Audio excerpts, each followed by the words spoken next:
Omotola Ekind is a familiar screen face. The actress and singer reveals more about her life in this interview. The opportunity to talk to Omotola Ekind was a rare one, coming on the heels of her decision to start a reality show on her private life. "I am scared about the reality show, but it is a risk I have to take. Life is all about risks," she says. Omosexy, as she is fondly called, cannot forget her background in a hurry. She wanted to be a model, but fate had other things in store for her. "I did not always aspire to be an actress. I started out as a model. It was tough then. Modeling, like every other part of entertainment, was not developed and one had to wait forever to get a job. Plus, there were too many girls who wanted the same job. It was just a hobby for me. I thought if I wanted to do something for a career, it would be music, because I sang in the choir and one could see the direction music was heading at the time. But I went into acting when I accompanied my friend who was a model to the casting of a movie. She did not get the part, but she told me to try. I did, and I got my very first movie role." As a young girl, Ekind would tell you she was a mischievous little lady who enjoyed making trouble when no one was watching. "I was troublesome. Nothing too crazy though, because my mum was extremely strict and I could not go all out to make trouble. But I would be the one to pinch or probably tear somebody's dress somewhere. Then I had this sweet face, so when they catch me I would deny, look very innocent, and everybody would be petting me instead of punishing me." The saddest day of her life came when she lost her father at a young age. "It was the worst moment of my life till date. Even though I have lost my mum, and my mum's death too was very painful, but I think my dad's death was more painful because I was very close to him. For a very long time I did not get along with my mum because of her disciplinary nature, but I was very close to my dad because I was the only girl and the only child for a very long time. My dad was the manager of Lagos Country Club, and I used to go to school at Crillon Nursery School, Opebi. Then we moved from Iki to Iyana-Ipaja, and since my house was far from the school, I would naturally go to Lagos Country Club to stay with my dad after school. When he died, it was like life left me. My younger brothers are quite younger than me, so when my dad left me I did not have anybody. I was alone emotionally. I closed up. I did not mourn and I did not grieve.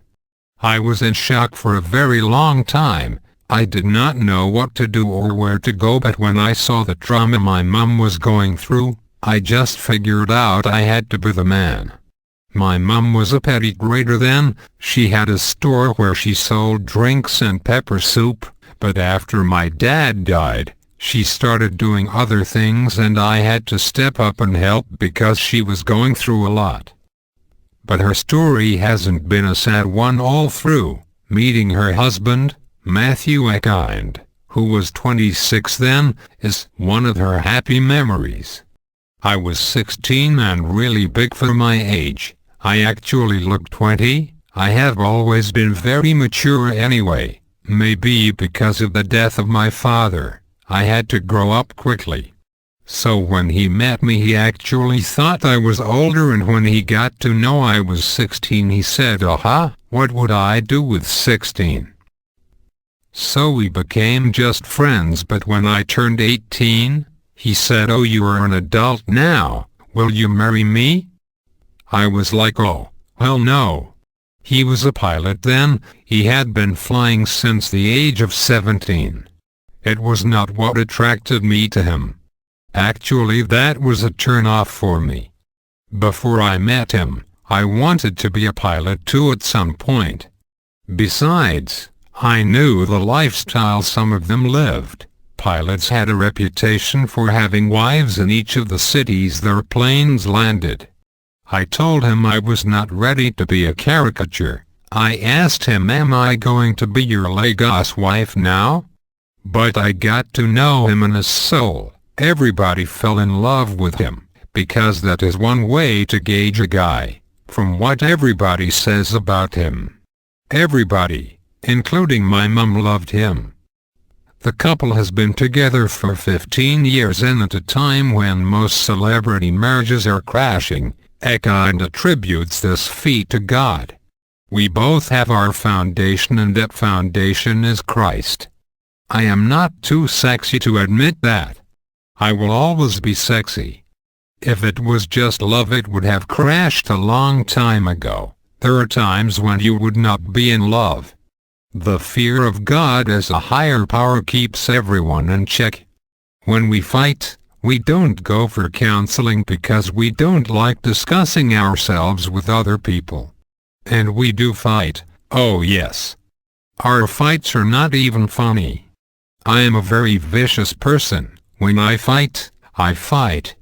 But he is mature and he hardly gets angry. When he is angry, my madness has to give way. I don't get angry when he is angry because it is not going to be pretty. So which of the children wants to be like her? All of them. They are all very independent-minded.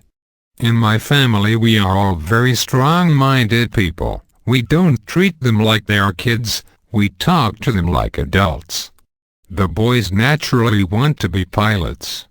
My second daughter is actually a fashionista. My first daughter is into church and prayers. She wants to be a journalist actually. Remind her that she still has the same youthful appearance she had when she was 18, she agrees. I don't stress myself. I don't wear makeup when I am not working. Nothing stresses me. I don't get embarrassed. I have no shame. If I fall down here I will get up and tell everybody, he don't fall. Oh. How we go come do am now?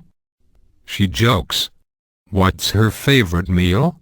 I just found out that fried plantain is not good. I skip meals, not because I am dieting but because I work all the time.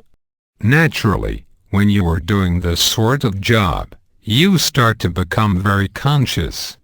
When they yab you and say see your turkey hand, it will start to get to you. Then you will be forced to do some research to find out what your problems are, and if you find out that dodo is part of your problems, you start working on it.